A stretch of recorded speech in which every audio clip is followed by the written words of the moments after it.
आदिवासी पेसा क्षेत्रातील 17 संवर्गातील भरती सेवा नियमाप्रमाणे व्हावी यासाठी सकल आदिवासी समाजाच्या वतीनं जिल्ह्यात बेमुदत चक्काजाम सुरू आहे। या पार्श्वभूमीवर पेठ गावात रस्ता रोको आंदोलन करण्यात आले होते। परिणामी महामार्ग बंद झाल्यानं असंख्य प्रवाशांची मोठी गैरसोय झाली। महामार्गावर वाहनांच्या रांगा लागल्या होत्या। या दरम्यान वाहन चालक प्रवाशांची गैरसोय होऊ नये म्हणून पेठच्या सीमा तपासणी नाक्यावर मोटार वाहन निरीक्षक नितीन उके, किशोर पवार यांनी सर्वांसाठी भोजनाची व्यवस्था केली होती। रस्ता रोकोमुळे सुमारे 8 ते 10 तास लोक खोळंबली होती। सुमारे 2-2.5 हजार प्रवासी वाहन चालकांच्या भोजनाची व्यवस्था झाल्यानं सर्वांनी समाधान व्यक्त केलं।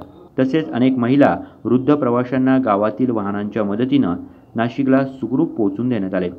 आरटीओ अधिकाऱ्यांनी कर्तव्य बजावत असताना माणुसकीचे दर्शन घडवत समाजासमोर एक आदर्श उभा केला आहे। दिशा न्यूज, नाशिक।